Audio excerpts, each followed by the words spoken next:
Bonjour à tous et bienvenue sur le plateau de Bonjour chez vous. Aujourd'hui, nous allons aborder la suite de notre thème de lundi dernier. Nous avons vu comment donner notre vie à Jésus. Et bien aujourd'hui, nous allons voir ce qui se passe lorsqu'on a donné sa vie à Christ au moment de notre nouvelle naissance. Que s'est-il produit en nous? Et je suis avec deux messieurs aujourd'hui, Omer et Frank. Hello! Bonjour, Hello. Nous sommes des nouvelles créatures. On est des gars. Nouvelle créature, il est plus spirituel. Tu sens le contraste. Dans la chair. Le contraste. Je ne sais pas si les gens se sont remis de l'émission d'hier où tu nous as chanté une belle chanson. C'était hier, c'est vrai. C'était hier, effectivement. Ça ne va pas se reproduire aujourd'hui. Non, je pense pas. Je pense le qu'on- message, peut-être qu'il s'est passé quand même. Ah, mais je crois. C'est que dommage les gens pour ont moi, reçu. j'étais pas là. T'as manqué ça, Omer. Je te conseille Danser, de regarder chanter. le replay sur emcitv.com Ou sur l'application. ou sur l'application, effectivement. Waouh! Toujours des moyens de regarder MC. C'est vrai. C'est merveilleux. Et aujourd'hui, on aura un C'est mon histoire. Nous sommes vendredi, messieurs, et nous avons le C'est mon histoire d'une sœur qui s'appelle Christine. Vous allez voir que Christine, elle a eu une enfance assez compliquée et puis elle est tombée dans l'alcool et vous allez voir surtout comment le Seigneur l'a relevée, complètement délivrée alors qu'elle a donné sa vie au Seigneur. Et ça, c'est ce qui se passe quand on donne sa vie à Christ. On commence avec toi, Omer, cette émission dans la pensée du jour.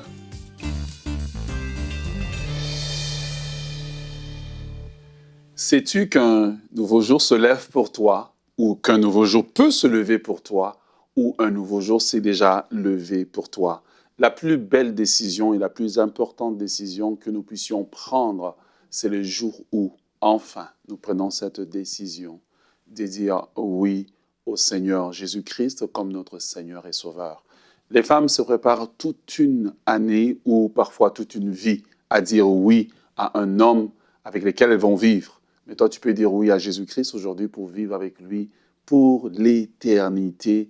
Et la bonne nouvelle, c'est que c'est gratuit. Alors, que se passe-t-il pour toi qui as déjà accepté Jésus-Christ? Peut-être que tu l'as fait, mais tu ne sais pas qu'est-ce qui s'est passé. Eh bien, il s'est passé 10 choses. Et quand je dis 10, Evelyne me dit, est-ce qu'il aura le temps de dire tout? Alors oui, le jour où tu as accepté Jésus-Christ, premièrement, tu es devenu un enfant de Dieu. Alléluia. Tu es devenu un enfant de Dieu. Tu n'es plus un étranger, mais tu es un enfant de Dieu. Eh bien, devenir un enfant de Dieu, puisque Dieu est le roi des rois. Numéro 2, tu es devenu un prince, un héritier de Dieu. Ensuite de cela, puisque tu es un héritier de Dieu et que tu es en Christ, tu es assis avec Christ dans les lieux spirituels, au-dessus de toute domination, de toute autorité. Tu es au-dessus de tout. Tu es au-dessus de la maladie. Tu es au-dessus des démons. Tu es au-dessus et tu n'es plus en bas. La bonne nouvelle aussi, numéro 3, lorsque tu as accepté Jésus-Christ, numéro 4, c'est que tu as été pardonné. Pardonné de tous tes péchés passés, tes péchés présents et tes péchés à venir, parce que le sang de Jésus, il est efficace. Tu es pardonné. Qu'importe ce que tu as fait dans ton passé, tu ne dois plus vivre dans la culpabilité. Eh bien, non seulement tu as été pardonné, mais tu as été réconcilié avec Dieu. Ton péché, le fait que tu vivais autrefois loin de Dieu, tu as été séparé de Dieu. Mais Christ, lorsque tu l'as accepté, tu as été réconcilié. Tu n'es pas accepté devant Dieu parce que tu es devenu meilleur. Tu es accepté devant Dieu parce que tu es caché en Christ. Et là, tu as été réconcilié avec Dieu. Tu as été justifié. L'ennemi ne peut plus te condamner. Tu as été justifié. Numéro 7, tu as été délivré de la puissance des ténèbres. Tu as été transporté dans le royaume de Dieu. Et maintenant, tu vis dans ce royaume et tu dois vivre pour ce royaume à partir d'aujourd'hui. Numéro 8, tu as la vie éternelle. Alléluia!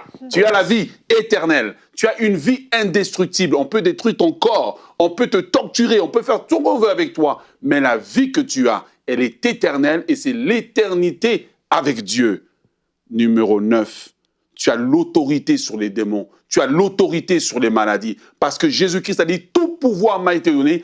Voici, je vous ai donné le pouvoir de marcher sur les serpents, les scorpions et sur toute la puissance de l'ennemi. Et cela n'est pas attaché à une dénomination, mais c'est attaché au fait que tu es devenu une nouvelle créature. L'autorité de Christ t'a été déléguée. Et finalement, la bonne nouvelle, c'est que tu es une nouvelle créature. Tu n'es pas une créature améliorée. Tu n'es pas une créature transformée. tu es une nouvelle créature. Car la Bible nous dit, dans 2 Corinthiens 5, 17, si quelqu'un est en Christ, il est une nouvelle créature. Yeah. Alors, je t'invite aujourd'hui à ne pas dire si quelqu'un, mets ton nom. Si Matthieu est en Christ, il est une nouvelle créature. Si Juliette est en Christ, il est une nouvelle créature. Si Omer est en Christ, il est une nouvelle créature. Si Frank est en Christ, il est une nouvelle créature. Si Evelyne est en Christ, il est une nouvelle créature. Elle est une nouvelle créature. La bonne chose, c'est qu'un jour, nous nous tiendrons devant le trône de l'agneau et nous chanterons celui qui nous a sauvés, celui qui a lavé nous a lavé de tous nos péchés.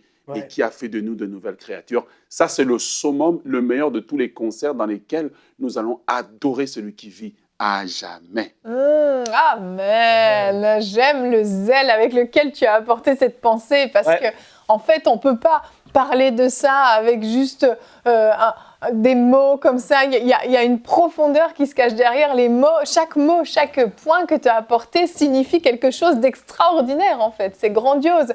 Et tu as parlé d'une nouvelle créature, c'est notre verset du jour. On l'affiche tout de suite, on va rebondir directement sur ça. Si quelqu'un est en Christ, il est une nouvelle créature. Les choses anciennes sont passées. Voici, toutes choses sont devenues nouvelles. 2 Corinthiens 5, 17. Ce verset, je l'aime tellement. Je l'aime tellement parce qu'en fait, combien de personnes, on va faire un sondage une fois sur ça, combien de personnes auraient aimé redémarrer leur vie à zéro? Tu sais, tu as fait des choses dans ta vie, tu as des regrets, des choses vraiment qui sont lourdes, tu as commis des erreurs, tu t'es trompé et tu aimerais tellement revenir à zéro. Eh bien, quand on est de nouveau, la Bible dit, on est une nouvelle créature. Une nouvelle créature, c'est quoi? Ça veut dire qu'avant, on était une créature, on en est une nouvelle. Si ce n'est pas recommencer sa vie à zéro, qu'est-ce que c'est alors? C'est exceptionnel. On repart à zéro sur une page blanche et on a l'opportunité d'inscrire ce qu'on veut sur cette page blanche. Et libre à nous, d'ailleurs, d'y inscrire ce qu'on veut. Mais c'est extraordinaire quand on y pense. Une nouvelle créature. Ça veut dire que la Evelyne d'avant n'existe plus. Et je l'ai déjà raconté sur ce plateau, mais au cas où vous ne l'auriez pas entendu, quand je suis venue au Seigneur, quand je me suis mariée, j'ai quitté la chambre où j'habitais chez mes parents, etc. J'ai fait du tri dans mes affaires et je suis tombée sur mon album de photos d'adolescente que même je cachais parce qu'il y avait des photos top secrètes que mes parents ne devaient pas voir. Et quand j'ai vu ça, j'ai commencé à regarder chaque photo. Et j'ai pleuré. J'ai dit, mais cette jeune fille, elle a l'air tellement malheureuse. Wow. Mais cette vie, et en fait, j'ai jeté chaque photo. J'ai rien pu garder. C'était vraiment, je ne me reconnaissais pas. C'était pas moi. Et quand je suis partie en vacances en Suisse quelques années plus tard, je suis retournée dans des endroits où j'étais allée. J'avais fait la fête avec des amis et tout. Je suis retournée dans les mêmes quartiers. Et je me souviens, j'étais avec mon mari. Puis je lui disais, je me souviens, j'étais à côté de cette fontaine-là. Et j'étais tellement mal. Mais qu'est-ce que je faisais de ma vie ? C'est tellement triste. Et en fait, j'ai réalisé que cette personne-là n'existait plus. Je suis vraiment une nouvelle créature. Ce n'est pas juste des mots écrits dans un livre, c'est une réalité qui contient une puissance cachée exceptionnelle. En fait, lorsque Dieu regarde le monde, et parfois les gens vont dire, mais moi, je ne fais aucun mal, je ne vole pas, puis je fais, voilà. Parfois, il y a des gens qui ne connaissent pas Christ, mais qui sont meilleurs moralement que les chrétiens. Mais ces personnes-là ne sont pas en Christ. La Bible dit si quelqu'un est en Christ, n'a pas dit s'il a une meilleure moralité de vie. Parce que lorsque Dieu regarde les gens, il y a deux types de personnes. Dieu voit deux personnes. Ceux qui sont en Adam et ceux qui sont en Christ. Ceux qui sont en Christ sont de nouvelles créatures, ont la vie éternelle. Ceux qui sont en Adam, ils ont la nature adamique. Même s'ils manifestent des bonnes œuvres et tout, devant Dieu, c'est comme si ces personnes-là sont mortes. Mais aujourd'hui, c'est l'occasion d'avoir la vie que Christ offre gratuitement. Ouais. Le verset dit, les choses anciennes sont passées, voici toutes choses sont devenues nouvelles. Et on parle ici de ce qui se passe lorsqu'on donne notre vie à Christ. Il y a des gens qui suivent l'émission, qui ont peut-être fait cette décision cette semaine. Oui, peut-être lundi émission, même. Peut-être c'était tout frais avec, au travers d'un ami, quoi que ce soit. Il ne faut pas oublier que les choses qu'on a faites dans le passé, ces conséquences peut-être là vont nous suivre. Les choses sont devenues nouvelles vis-à-vis de Dieu. Dans le monde spirituel, Dieu ne nous voit plus de la même façon. Il nous voit au travers de Jésus, justement, la perfection, et on est vêtu d'une robe blanche, justifié, pardonné, tout ça. Mais notre visage n'a pas changé, notre mentalité n'a pas changé, et nos actions qu'on a pu faire le jour d'avant n'ont pas de conséquences à cause qu'on est devenus des nouveaux. Vous me suivez? Et là, c'est important de faire la part des choses parce que oui, c'est vrai, Mais à quelque part, il y a aussi des choses du passé qui sont toujours là. Et il ne faut pas penser que tout va être rose du jour au lendemain, comme certains vont dire. Et les prêcheurs vont dire, viens au Seigneur et tu vas voir, les choses vont toutes être beaux et belles. C'est pas vrai. Et là, les choses du passé sont passées par rapport à Dieu, mais la transformation de l'intelligence doit commencer à se faire. Et ça ne se fait pas automatiquement. Et quand Omer dit qu'on est en Christ, le Saint-Esprit habite en nous, on marche avec lui à sa lumière, il nous révèle des choses différentes, des choses qu'on ne voyait pas avant. Avant, comme tu dis, mais c'est fou, Omer, comment il y a des gens qui pensent qu'ils ont une bonne moralité, et c'est vrai qu'ils ont des bons principes de vie. Ils aiment leurs enfants, ils aiment la famille, mais en fait, tu es quand même voilé, tu es aveuglé quand même par le péché, par le siècle présent et par toutes les convoitises du monde actuel. Et quand tu nais de nouveau, le voile est enlevé et le Seigneur commence à te montrer. Et dans ta vie, avant, c'était la noirceur et soudainement, il commence à mettre à la lumière un peu dans la pièce dans laquelle tu te trouvais et c'était le désordre complet. Comme tu dis, toi, Evelyne, c'était terrible. Et tu dis, mais je vivais dans ça. Et tu dis, mais non, il faut que je fasse le ménage. Et là, tu commences à nettoyer la pièce, entre guillemets, je le dis comme ça, pour que ça vous parle. Et vous dites, mais dans la pièce où ce que j'étais, c'était une catastrophe. Et aujourd'hui, c'est tellement wow! Mais c'est parce que Dieu le fait en nous. Les choses sont devenues nouvelles, mais on a une part à jouer aussi pour aller de l'avant avec le Seigneur. Exact, exact. Et on a une citation aujourd'hui de Kathryn Kuhlman qu'on aime beaucoup à MCI. Et elle a dit « Dieu ne rapièce pas, ni effectue des réparations de votre ancienne vie. Il offre une nouvelle vie par la nouvelle naissance. » Et c'est important de comprendre qu'il n'y a plus non plus de condamnation. C'est l'une des choses les plus douloureuses. Quand on réalise qu'on a mal fait pendant des années, qu'on a fait de la peine à Dieu, qu'on était séparé de Dieu, on peut venir après se culpabiliser, se condamner. Et le diable est très fort pour venir nous rappeler nos anciens péchés. Mais en fait, il nous offre une nouvelle vie. Et on a vu le verset tout à l'heure, une nouvelle création. Qu'est-ce que ça veut dire, toutes ces choses? Ça veut dire, effectivement, tu en as parlé un peu, Frank, que tous nos péchés passés sont jetés dans la mer de l'oubli. Dieu ne les a plus sous ses yeux, c'est effacé, terminé. Et on a la possibilité de démarrer cette nouvelle vie. Ce n'est pas des réparations, comme Kathryn Kuhlman le disait. J'aime bien rapiécer. Vous savez, rapiécer, on ne le fait plus de nos jours. Mais avant, quand les pantalons de nos enfants avaient un trou, on prenait du fil et une aiguille et on rapiéçait. Mais on voyait toujours qu'il y avait eu un trou, puis on voyait du fil tout croisé, mal fait. Tu ne pouvais pas le louper qu'il y avait eu un trou. Quand c'est Dieu, il ne rapièce pas. Tu ne vois plus la marque. Il n'y a plus la marque du péché sur ses enfants. C'est clean, complètement propre, complètement lavé, grâce au merveilleux sang de Jésus qui a coulé. Et cette condamnation ne peut plus tomber sur nous grâce à ça. Amen. Et pourquoi est-ce qu'il n'y a pas... Et ça, je veux le souligner aux gens. Pourquoi il n'y a pas plus cette condamnation? Parce que Christ a porté la condamnation. Oui. Et parce que Christ a porté la condamnation et que nous sommes en Christ, automatiquement, nous avons été condamnés, en fait. Mais cette condamnation, Christ l'a portée. Ouais. Et parce que Christ l'a portée, il y a un principe légal, c'est qu'on ne peut pas condamner quelqu'un 2 fois pour le même crime. Oui. Donc, puisque Christ a été condamné, nous sommes justifiés automatiquement. Et c'est ça le merveilleux côté. Même le diable n'a pas le droit de venir jouer dans votre tête pour vous rappeler, mais tu étais ça, tu étais ça. Dites-lui, je suis une nouvelle créature, j'ai été pardonné. Peut-être que dans le naturel, je paye les conséquences. Peut-être que, oui, j'avais commis un crime, je suis en prison maintenant et je paye le prix. Mais si vraiment vous vous confiez en Dieu, Dieu a une façon d'alléger les choses, de faire que vous puissiez vous en sortir parce que à cause de la transformation que vous vivez. Mais je vais vous rappeler que votre salut et votre rachat, il est légal. Il est légal. C'est un acte légal et un acte commercial qui a été fait à la croix et le diable ne peut jamais venir jouer dessus. C'est pour ça que la Bible dit qu'il nous a rachetés. Il est notre rédempteur. Il est notre avocat. Pourquoi? Parce que Dieu a tout accompli au travers de Christ. Bienvenue dans la nouvelle vie. Amen. Wow, quelle belle fin pour cette discussion, Omer. Et ça nous permet d'enchaîner vraiment sur une nouvelle vie qui a été complètement rachetée. C'est celle de Christine qu'on découvre dans la rubrique C'est mon histoire. Et on se retrouve pour la rubrique C'est mon histoire. Aujourd'hui, je reçois une sœur, Christine. Hello Christine. Allô. Comment vas-tu? Ça va très bien. Et Oui, toi? ça va très bien, je te remercie. Merci de venir nous raconter ton témoignage, ton histoire. Tu vas nous partager comment Dieu vraiment a transformé ta vie alors que l'alcool, les fêtes, etc., l'autodestruction étaient là. Bah, le Seigneur est venu te trouver là où il avait prévu de te rencontrer. Et rapidement, je vais résumer donc le début de ton histoire. Lorsque tu étais jeune enfant, tes parents se sont séparés.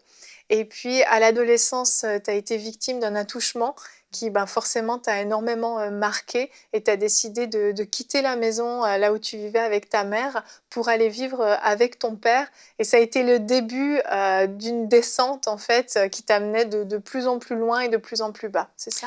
Voilà, exact. J'ai tout le temps eu un esprit très artistique. Alors, dès que je suis arrivée à Sherbrooke, la raison pourquoi j'ai été à l'école secondaire où j'ai été, c'était pour faire le théâtre. Alors, j'ai commencé à faire du théâtre. J'ai commencé aussi à m'assumer en tant que chanteuse aussi un peu plus. Et je me suis mis à me tenir avec des gens, ben, des artistes, là, les marginaux de l'école, hein, si on peut dire comme ça. Puis,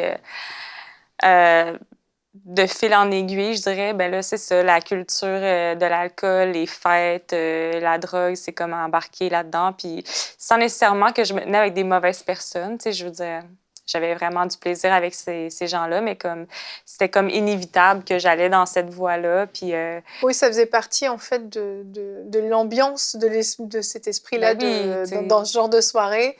Alcool, cannabis, etc. voilà, tu sais, pour créer, pour faire de la musique, pour faire des jams qu'on appelle comme improviser impros. musicalement, ouais, c'est ça.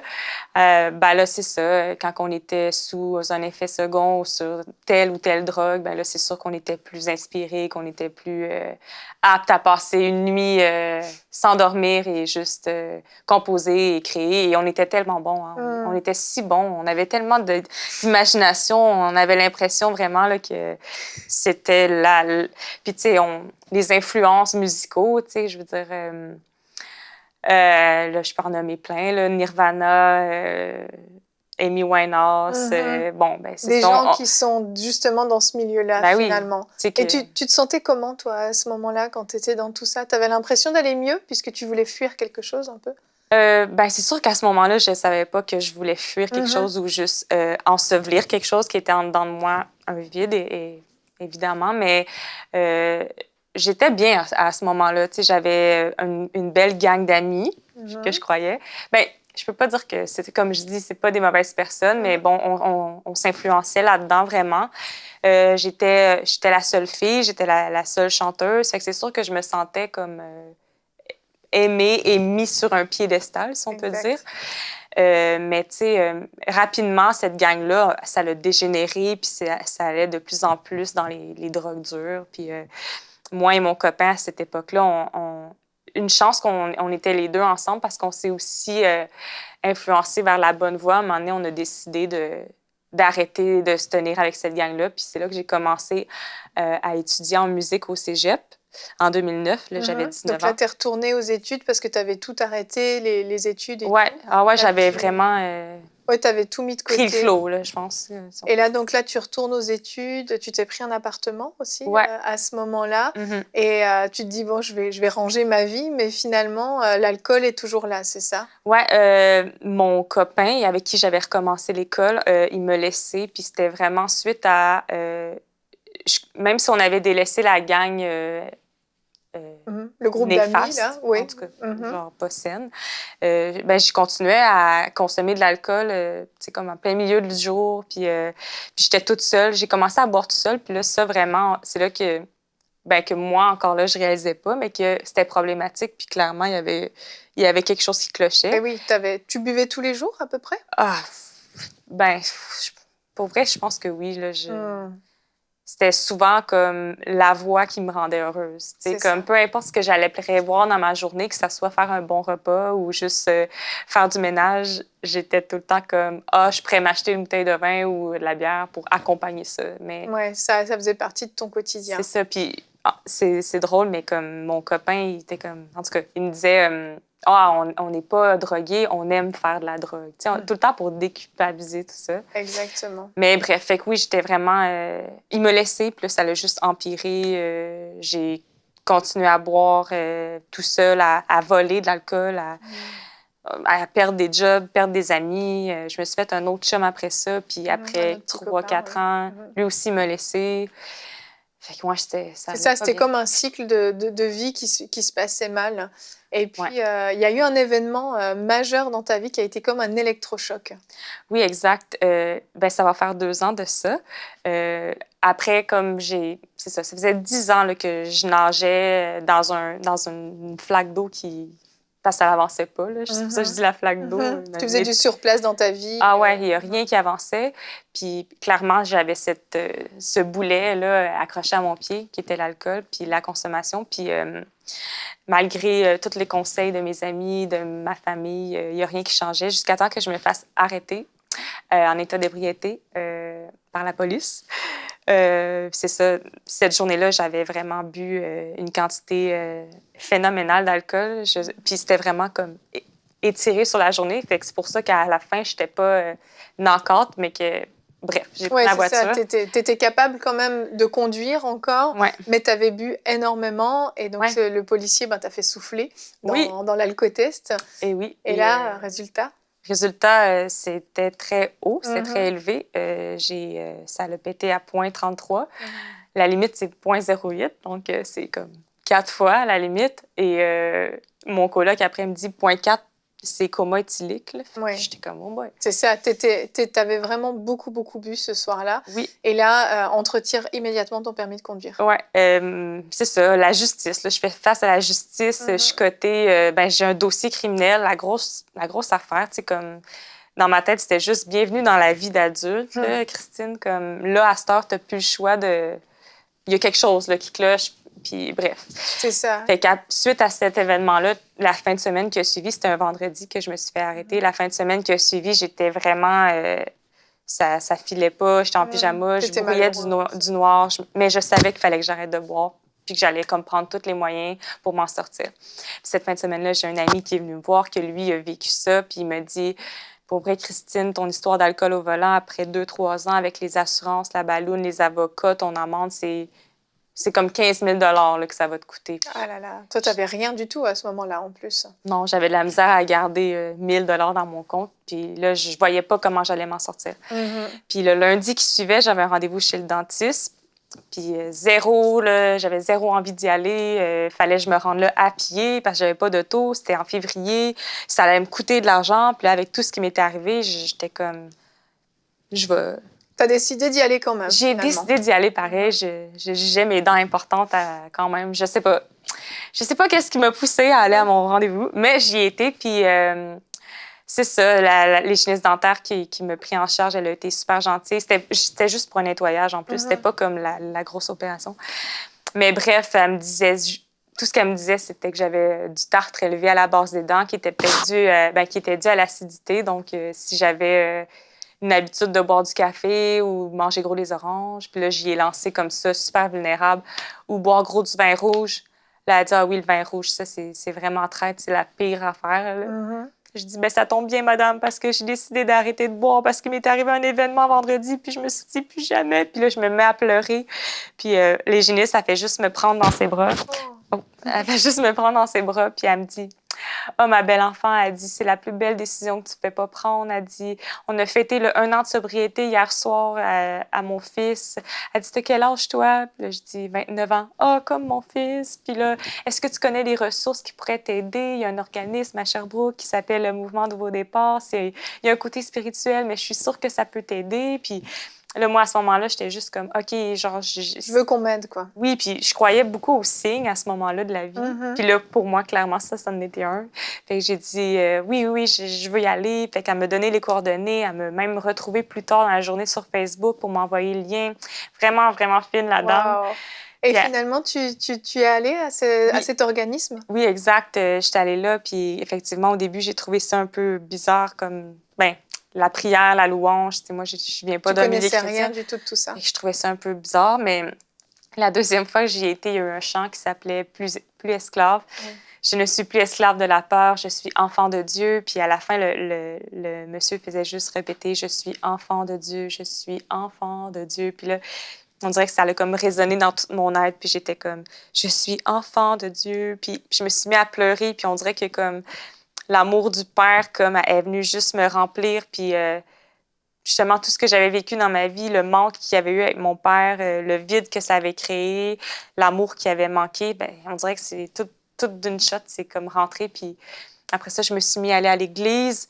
J'ai rencontré, je me suis faite comme, pour vrai, 20 nouveaux amis, puis des amis vraiment que je peux compter, tu sais. Puis à chaque fois que j'allais, les prêches, le pasteur, les prédications, ça me faisait pleurer, tu sais. J'étais comme, wow, moi aussi, j'ai droit à cette grâce. Moi aussi, je suis pardonnée de mes péchés. Moi aussi, je veux servir, je veux donner à mon prochain. Je veux être une bonne humaine. Je sais pas, c'est venu vraiment là, me flabbergaster. Je sais pas si je peux dire ça. Je ne comprends pas. Te bouleverser. Ça m'a immergée de bonheur, si je peux dire ça comme ça. Puis depuis ce temps-là, là, je suis obéissante. Je sais que Dieu a quelque chose pour moi, il y a un plan parfait, puis je suis juste impatiente de vivre le reste de ma vie dans ces voies-là, si je peux dire. Amen. Et tu t'es fait baptiser aussi, on a des photos de ton baptême.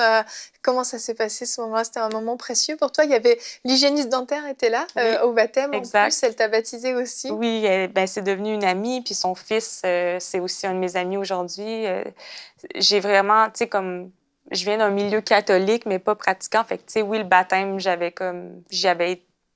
me suis fait baptiser bébé, mais la signification de comme dire au revoir à ton ancienne vie et renaître en Christ et avec un nouvel esprit, ben ça, c'était vraiment ça que je voulais. Je voulais vraiment dire adieu à tout ce que j'avais été, puis je voulais vraiment comme repartir sur le bon pied, tu sais, à 30 ans. En plus, tu sais, c'est comme parfait. La nouvelle destinée commence, ben la nouvelle vie commence, puis mon nouvel esprit, puis ma marche avec Dieu, c'est juste un début, finalement. Tout a été changé. Ouais. Et aujourd'hui, donc, après ce soir-là où tu as été arrêtée par la police, c'est la dernière fois que tu as été ivre exact. de toute ta vie. Donc, en fait, tu avais vraiment pris une décision ce soir-là. Vraiment. Et Dieu t'a permis de tenir bon cette décision, en fait. Oui, vraiment. Je le savais. Puis il me restait encore quelques trucs à régler dans ma vie de pécheresse, si je peux dire. Mais après, ça c'est arrivé comme... de plus en plus, j'ai marché vers l'obéissance. Puis c'est pour ça que je me suis fait baptiser comme en novembre ensuite. J'avais encore quelques ménages à faire, mais voilà. Ça, tu as mis ta vie en règle et quand tu étais prête, tu t'es fait baptiser. Tu as pleinement donné ta vie au Seigneur. Et c'est un super beau témoignage, en tout cas, Christine, de ce que Dieu a pu faire dans ta vie. Et puis, c'est juste le début parce que finalement, c'est pas si vieux que tout ça.